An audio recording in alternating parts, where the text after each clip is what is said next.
بسم اللہ الرحمن الرحیم۔ جی ناظرین، آج ہم اپنے اسٹوڈیو میں موجود ہیں اپنے معاشرتی نظام کے ایک حساس ترین ٹاپک پر گفتگو کرنے کے لیے، جس میں خلا، طلاق اور علیحدگی کے بعد نان نفقے کے اخراجات، اس کے بعد عدالت سے ہونے والی ڈگری کے اجراء کا قانون کیا ہے، اس پر عمل درآمد کے حوالے سے قانون کیا کہتا ہے، اس ٹاپک پر ہم بات کریں گے۔ ہمارے اسٹوڈیو میں موجود ہیں شہباز مرتضیٰ انصاری صاحب، سینئر قانون دان ہیں، ایڈوکیٹ ہائی کورٹ ہیں، فیڈرل شریعت لاء کے وکیل ہیں اور خصوصاً فیملی کورٹ کے حوالے سے ملتان سمیت ملک بھر میں بہت قابل سمجھے جاتے ہیں۔ جی ان کے ساتھ ہمارے ساتھ موجود ہیں دل محمد خان صاحب۔ دل محمد خان صاحب کا نام سول سوسائٹی کے حوالے سے بہت معروف شخصیت ہیں، سینئر تجزیہ نگار ہیں، سینئر صحافی ہیں۔ ان کے ساتھ موجود ہیں عصمت طاہرہ رائے صاحبہ، یہ بھی سینئر قانون دان ہیں، S&A لاء ایسوسیٹ کی ممبر ہیں۔ ہم اس ٹاپک پر شہباز مرتضیٰ انصاری صاحب سے بات کریں گے۔ شہباز صاحب یہ بتائیے، یہ ڈگری کا قانون کیا ہے، اس کے اجراء کے حوالے سے ہمیں کوئی مفید معلومات دیے کہ اس کے اجراء، ڈگری اور اجراء کا قانون ہے کیا؟ سب سے پہلے تو اس کے حوالے سے ہمیں تھوڑی ڈیٹیل بتا دیجیے۔ شکریہ یاسر لاکھ صاحب۔ اچھا، پہلے تو میں بتا دوں کہ یہ جو عدالت میں دعویٰ دائر ہوتا ہے، وہ حق مہر کا ہو، جہیز کا ہو، خرچہ نان نفقے کا ہو، کوئی بھی ہو، تو کورٹ جب ڈگری صادر کرتی ہے تو وہ فائنل اس میں بتاتی ہے کہ یہ رقم جو ہے ذمہ ہے مدعا رہ کے یا مدیون ڈگری کے، یعنی اس ڈگری میں رقم دلوائی نہیں جاتی، صرف اس میں طے کیا جاتا ہے کہ سمیان جہیز کتنا کا دینا ہے اس نے، اور خرچہ نان نفقہ اس نے کتنا دینا ہے، حق مہر کتنا ادا کرنا ہے۔ تو یہ ہو گئی ڈگری، صرف کورٹ طے کرتی ہے کہ یہ رقم، لیکن جب اس ڈگری پر عمل درآمد کروانا ہوتا ہے تو اس کو کہتے ہیں درخواست اجراء ڈگری۔ وہ درخواست اجراء ڈگری اس ڈگری کی بنیاد پر دائر کی جاتی ہے۔ دفعہ 13 ہے west Pakistan family courts act 1964 کی، جس پر اجراء سے متعلق جو ہے تفصیل سے قانون بتایا گیا ہے۔ اس میں 100 سے زیادہ رولز ہیں باقاعدہ، یعنی ایگزیکیوشن اتنی اہم چیز ہے کہ 100 سے زیادہ رولز ہیں۔ فیملی ایکٹ میں تو دفعہ 13 میں اس نسبت سے بہت کم جو ہے بتایا گیا ہے، اس لیے جہاں فیملی ایکٹ کا قانون خاموش ہوگا یا غیر واضح ہوگا، وہاں آرڈر 21 جو ہے ضابطہ دیوانی کا، اس سے مدد لی جائے گی۔ تو اس ڈگری پر عمل درآمد کروانے کی جو درخواست ہوگی اس کو کہتے ہیں درخواست اجراء ڈگری، جس میں کورٹ اس ڈگری پر عمل درآمد کروانے کی کارروائی شروع کرتی ہے۔ جی شہباز صاحب بہت شکریہ۔ شہباز صاحب، ڈگری کے قانون کے ساتھ اس کے اجراء کا طریقہ کار آپ نے بڑا کلیئر بتایا۔ اب یہ بتائیے، عدالت کے پاس کیا طریقہ کار اور کس حد تک اختیارات ہیں کہ وہ ڈگری اجراء کے قانون پر عمل درآمد کرا سکتی ہے؟ اس کے لیے طریقہ کار کیا اختیار کرتی ہے؟ جی شہباز انصاری صاحب۔ دیکھیے، جو درخواست اجراء ڈگری ہوتی ہے اس میں جو بنیادی چیزیں لکھنے کی ہوتی ہیں وہ تو ایک فریقین کا نام، اور جو ڈگری کب ہوا دعویٰ، اور ڈگری کی مالیت، اور آیا کہ وہ ڈگری کے خلاف اپیل دائر ہوئی یا نہیں ہوئی، یہ سب چیزیں ہوتی ہیں۔ لیکن آخر میں جو ہوتا ہے استدعا لکھنی ہوتی ہے کہ آپ ڈگری پر عمل درآمد کیسے چاہتے ہیں، اس ڈگری پر یعنی کورٹ کیسے عمل درآمد کرے، آپ کیا استدعا کرتے ہیں۔ عدالت کے پاس ڈگری پر عمل درآمد کرانے کے مختلف طریقے موجود ہیں۔ عدالت سمن اس کو طلب کروا کے اس کو کہہ سکتی ہے ڈگری پر عمل کرے، یا اس کو جیل بھجوا سکتی ہے، اور عدالت 1 سال تک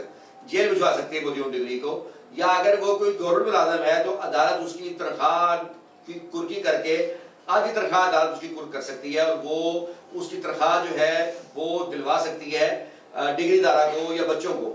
یا اگر اس کے مدیون ڈگری کے نام کوئی پراپرٹی ہے، جائیداد ہے، منقولہ یا غیر منقولہ۔ منقولہ کہتے ہیں موویبل پراپرٹی کو، یعنی کہ جیسے کار ہو گئی، موٹر سائیکل ہو گیا، یہ ساری جو پراپرٹی موو ہو سکتی ہے تو عدالت اس کی نیلامی گروی کروا سکتی ہے۔ یا غیر منقولہ جائیداد اموویبل پراپرٹی، جیسے کہ مکان، پلاٹ، دکان، اس کی نیلامی گروی کروا کے ڈگری پر عمل درآمد کروا سکتی ہے۔ عدالت کے پاس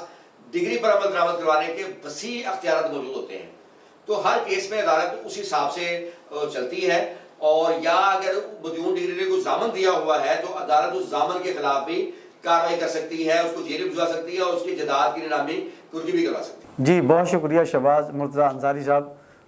بہت سادہ الفاظ میں اور مختصر جامع آپ نے جواب دیا کہ ڈگری کے اختیار اور طریقہ کار عدالت کیا اختیار کرتی ہے ڈگری کے اجراء کے حوالے سے۔ جی ہمارے ساتھ اسٹوڈیو میں موجود ہیں عصمت طاہرہ رائے صاحبہ۔ ہم ان سے جانیں گے کہ ڈگری کے قانون میں کسی ضلع میں خاتون نے اپلیکیشن، یقیناً خاتون ہی اس کی مدعیہ ہوتی ہے، اس نے ڈگری کے لیے یا متاثرہ ہوتی ہے، اس نے ڈگری کے لیے کورٹ میں اپلیکیشن دی ہے، فار ایگزامپل ملتان میں، خامند رہائشی لاہور کا ہے، تو اس صورت میں عدالت کیا کرے گی؟ کیا خامند کو لاہور سے یہاں بلائے گی، یا خامند کا ایڈریس شو کیا ہوا ہے کسی اور جگہ کا ملتان کی بجائے، وہ اس کی اضلاع ڈگری اجرا دائر کرنے کا طریقہ کار ضلع کے تقسیم کے حوالے سے عدالت وہاں کیا فیصلہ کرتی ہے، کیا پریکٹس ہوتی ہے یہاں پہ؟ جی میڈم بتائیے۔ جی تھینک یو یاسین صاحب۔ اس میں کیونکہ شہباز مرتضیٰ انصاری صاحب نے بہت ڈیٹیل سے ایگزیکیوشن کے حوالے سے بتا دیا ہے کہ ایگزیکیوشن کے حوالے سے کورٹ کے پاس کیا اختیارات ہیں اور وہ کس صورت میں اس پر امپلیمنٹیشن کروا سکتی ہے، اور وہ مدیون کی جائیداد کے حوالے سے موویبل یا اموویبل جو بھی اس کی پراپرٹی ہے اس پر کیسے عمل درآمد کروا سکتی ہے۔ تو اس میں یہ کویسچن پیدا ہوتا ہے کہ اگر ڈگری ادارہ جو ہے وہ سپوز ملتان کی رہنے والی ہے اور مدیون لاہور میں ہے، تو اس کی جو پراپرٹی ہے اگر اس کی ترقی کے حوالے سے عدالت کوئی آرڈر کرتی ہے تو وہ ڈگری ادارہ کے لیے ملتان سے لاہور جا کے اس کو جائیداد کو کڑک کروانا ذرا مشکل ہو جاتا ہے۔ تو اس صورت میں اس کے پاس ڈگری ادارہ کے پاس یہ اختیار ہے کہ وہ ہائی کورٹ میں اپلیکیشن دے کر اپنی جو ڈگری ہے اس کو لاہور میں ٹرانسفر کروا سکتی ہے، کیونکہ لاہور میں مدیون رہ رہا ہے، رہائش پذیر ہے، تو وہاں جا کر اس کی ایگزیکیوشن یا اس کی جائیداد کے حوالے سے ترقی جو ہے وہ بآسانی ہو سکتی ہے۔ اس میں اسے وہ ہرڈل نہیں آئیں گی جو کہ ملتان میں رہتے ہوئے اس کے لیے آئیں گے۔ اس لیے ڈگری ادارہ کے پاس یہ اختیار ہے کہ وہ ہائی کورٹ میں اپلیکیشن دے کر اپنی ڈگری کو مدیون کے سٹی میں ٹرانسفر کروا سکتے۔ جی بہت شکریہ عصمت طاہرہ رائے صاحبہ، آپ نے مختلف اضلاع کی جو ہمارے ذہن میں کنفیوژن پائی جاتی تھی کہ ڈیفرنٹ دونوں پارٹیز میں سے ایک مختلف ضلع کی رہائشی ہیں تو اس کے لیے عدالت طریقہ کار کیا اختیار رکھتی ہے، ڈگری کے اجرا اور اس پر امپلیمنٹیشن کے لیے کیسے عمل درآمد کرانا ہوتا ہے۔ اس کے بعد جو ایک سوال پیدا ہوتا ہے وہ ہے ڈگری کے قانون میں عام طور پر ہمارے معاشرے میں کنسیپٹ پایا جاتا ہے کہ ڈگری ہوگی، ملزم نے اس کی پیمنٹ نہیں کی، جیل چلا گیا، یا جو مدعا علیہ ہے اس نے اس کی پیمنٹ نہیں کی، اس کو عدالتی حکم پر اس کو جیل بھجوا دیا جاتا ہے۔ 1 سال راؤنڈ اباؤٹ ڈگری کا جو قانون کی سزا ہے، 1 سال جیل میں رہنے کے بعد مدعا علیہ یہ سمجھتا ہے کہ اس پر ڈگری کی ذمہ داری اور اس کی رسپانسبلٹی ختم ہوگی، وہ اسے بری ذمہ ہو گیا۔ شہباز مرتضیٰ انصاری صاحب یہ بتائیے کہ جیل جانے کے بعد 1 سال سزا کاٹنے کے بعد کیا ڈگری کا قانون ختم ہو جاتا ہے یا برقرار رہتا ہے؟ اور برقرار رہتا ہے تو پھر اس کو اجرا کرانے کی اور اس کا طریقہ کار کیا عدالت اختیار کرتی ہے؟ شکریہ یاسین صاحب، آپ نے اچھا سوال جو کیا ہے، کیونکہ یہ وہ سوال ہے جس پر کنفیوژن پایا جاتا ہے۔ اس سوال کے بارے میں جو ہمارے عدلیہ میں بھی، اور اس کا جو جواب ہے وہ سمپل ہے کہ قانون میں واضح لکھا ہوا ہے کہ 1 سال جیل گزارنے کے باوجود ڈگری جو ہے وہ ختم نہیں ہوگی۔ صرف یہ ہوگا کہ وہ جو مدیون ڈگری ہے وہ دوبارہ گرفتار نہیں ہوگا اس ڈگری میں جس میں وہ 1 سال جیل گزار آیا ہے، لیکن وہ ڈگری ختم نہیں ہوگی۔ یعنی کہ اگر اس مدیون ڈگری کی کوئی جائیداد ہے تو اس کی نیلامی کرکی ہو سکتی ہے، یعنی کہ اگر اس مدیون ڈگری نے کوئی ضامن دیا ہوا ہے اس ضامن کے خلاف بھی کارروائی ہو سکتی ہے، گرفتاری بھی اور اس کی نیلامی کرکی بھی ہو سکتی ہے اس ضامن کی۔ اور اس طرح اگر مدیون ڈگری کو جاب کرتا ہے اس کی تنخواہ ہے تو اس کی بھی کرکی ہو سکتی ہے، صرف یہ کہ وہ گرفتار نہیں ہو سکتا۔ ایک تو بات یہ ہوگی، لیکن ایک اور اہم بات جو غور طلب ہے اس معاملے میں کہ باقی جو ڈگریاں ہوتی ہیں نا سیول کی، وہ ایک ہی ڈگری ہوتی ہے، زخم کی ہو، مواد بے کی ہو، شفے کی ہو، کوئی بھی ہو۔ فیملی میں مختلف ڈگریاں ہوتی ہیں، جیسے خرچہ نہ نفع کی ایک ڈگری ہو گئی، حق بیر کی دوسری ڈگری ہو گئی، سماج جیز کی دوسری ڈگری ہو گئی۔ تو یہ سوال جو ہے اہم رہے گا کہ یہ کیا ایک ڈگری میں وہ 1 سال جیل گزار کے آئے گا یا تمام ڈگری میں وہ 1 سال جیل سفر ہوگی؟ کیونکہ میری نظر میں ایک ڈگری میں 1 سال ہوگا تو لہذا وہ دوسری ڈگری میں پھر 1 سال کے لیے جا سکتا ہے۔ اسی طرح جو خرچہ نام نفع کی ڈگری ہوتی ہے وہ فائنل ڈگری نہیں ہوتی، مطلب ایک کورٹ نے ڈگری صادر کر دی لیکن اس میں لکھا ہوتا ہے کہ باپ اتنا خرچہ دے گا اور ہر سال اس ڈگری میں 10% اضافہ ہوگا، تو وہ رننگ ڈگری ہوتی ہے۔ یعنی بندہ جس ڈگری میں خرچے میں اگر جیل گزار بھی آیا ہے، ایون دین جب وہ باہر آئے گا تو وہ ڈگری چل رہی ہوگی، رننگ ہوگی اس کی، ہر مہینے اس پہ بچے کا خرچہ پڑ رہا ہے، تو جو آئندہ کا خرچہ ہے اس کے لیے وہ جیل نہیں گیا، تو میری نظر میں اس میں وہ پھر گرفتار ہو سکتا ہے۔ بہت شکریہ شہباز مرتضیٰ انصاری صاحب۔ یہ ایک بات تو کنفیوژن کلیئر ہوگی کہ جیل جانے کے باوجود بھی ڈگری ختم نہیں ہوتی، جو مدعا علیہ ہے اس کو جب تک ادائیگی نہیں کرے گا اس کی جان نہیں چھوٹتی۔ ادائیگی اقساط کی صورت میں کرے یا یکمشت کرے، ادائیگی کرنی ہوگی۔ یہ بڑا واضح قانون ہے،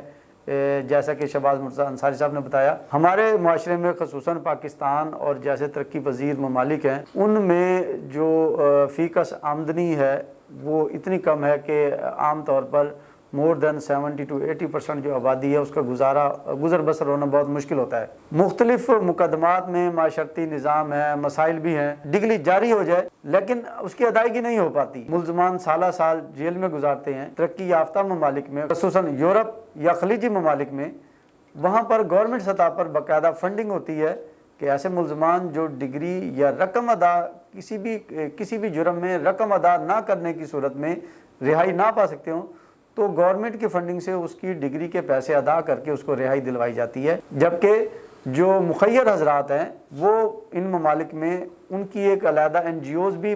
دیکھی گئی ہیں، وہاں کام کرتی ہیں، بہت فعال ہوتی ہیں، جو کہ مختلف ایونٹ پر بھی، جس میں عید، بقرہ عید، ماہ رمضان، دیگر ربیع الاول اور دیگر جو ہمارے مبارک مہینے ہیں ان میں، اور روٹین میٹر میں بھی ہر ماہانہ ان NGOs کی سطح پر فنڈنگ کی جاتی ہے جیلوں میں، اور عدالتوں میں ڈگری کی جو قیمت ہے وہ ادا کر کے ملزمان کو رہائی دی جاتی ہے۔ تو ہم یہ سوال کریں گے دل محمد خان صاحب سے۔ دل محمد خان صاحب، یہ بتائیے پاکستان میں ایسا کوئی نظام ہے ہمارے معاشرے میں اس قسم کی، جب کوئی غلطی کوتاہی سرزد ہو جائے جیلوں میں سڑنے کی بجائے اس کی جرمانہ اور ڈگری کی قیمت ادا کر کے ان شہریوں کو باعزت رہائی دلوائی جا سکتی ہے؟ آپ اس بارے میں تھوڑی سی ڈیٹیل بتائیے۔ جی دل محمد صاحب۔ یاسین صاحب، شکریہ، آپ نے موقع دیا ہے مسئلے پہ مجھے بات کرنے کا۔ اس سلسلے میں یہ کہوں گا کہ جب ایک بندے کو سزا ہو جاتی ہے، عدالت فیصلہ دے دیتی ہے کہ وہ اتنی رقم اس نے ادا کرنی ہے یا یہ اس نے ایکٹ کرنا ہے، بچوں کے لیے یہ دینا ہے اور خرچہ نان نفقہ دینا ہے، اور وہ نہیں دیتا اور عدالت اس کو جیل بھیج دیتی ہے، اس کے بعد ہوتا یہ ہے کہ کوئی بھی شخص اس معاشرے میں جو رہ رہا ہے اس کے ارد گرد اس کے عزیز و اقارب، دوست احباب یقیناً ہوتے ہیں۔ جب وہ اس کو جیل میں جاتا دیکھتے ہیں تو پھر ان کی ہمدردیاں اس سے پیدا ہو جاتی ہیں جیل جانے والے سے، اور وہ اکثر ہوتا یہ ہے کہ وہ جو دوست ہوتے ہیں یا رشتہ دار ہوتے ہیں وہ اس کی ادائیگی کرتے ہیں، اور یہ ہوتا تو یہ بہت کم ہے لیکن ہو جاتا ہے۔ لیکن یہ ہے کہ میں یہ کہوں گا کہ اس سلسلے میں جس طرح ٹرسٹ بنے ہوئے ہیں، ٹرسٹوں کو بھی اس سلسلے میں بھی کوئی نہ کوئی فنڈ رکھنا چاہیے، اور یہ یونین سطح پر باقاعدہ یہ جو لوگ الیکشن لڑتے ہیں ان کو چاہیے کہ وہ بھی کوئی اس طرح کا کوئی فنڈ بنائیں یا گورنمنٹ کو مطالبہ کریں کہ کوئی ایسا فنڈ، اب بجٹ آتا ہے اس میں کوئی اس طرح کا فنڈ رکھا جائے کہ ایسے لوگوں کے لیے جو بالکل ناکارہ ہیں، تو وہ خود تو ناکارہ ہوتے ہیں لیکن ان کے بچوں کی تو پرورش اچھی ہونی چاہیے نا، تو اس کے لیے وہ فنڈ مختص کرنا چاہیے اور وہ ان پہ خرچ ہونا چاہیے۔ اس طرح سے یہ ہے کہ آئندہ کے لیے ایک اچھا معاشرہ تشکیل پا سکتا ہے۔ جی دل محمد صاحب، بہت شکریہ، آپ نے بڑی اچھی بات کی کہ یہاں پر ٹرسٹ تو موجود ہیں لیکن غیر فعال ہیں، اس قسم کے حساس معاملات میں وہ کام کرتے ہوئے نظر نہیں آتے، گورنمنٹ سطح پر تو بالکل بھی فنڈنگ نہ ہونے کے برابر ہے۔ تو یہاں ٹرسٹ کو اپنا کردار ایسے بے کس، بے سہارا اور مجبور افراد کے لیے انہیں آگے بڑھ چڑھ کر حصہ لینا چاہیے، ان کی مدد کرنی چاہیے۔ اس کے ساتھ ہی پروگرام کا وقت ختم ہوتا ہے اور نیکسٹ پروگرام تک کے لیے آپ سے اجازت چاہیں گے، اور قانونی معاملات، مشاورت اور مزید ان کے بارے میں آگاہی کے لیے SN لا ایسوسیٹس جو ہے وہ ملک بھر میں اس کی برانچز موجود ہیں۔ ناظرین ان SN لا ایسوسیٹس سے رابطہ کر کے مزید قانون کے بارے میں آگاہی اور رہنمائی حاصل کر سکتے ہیں۔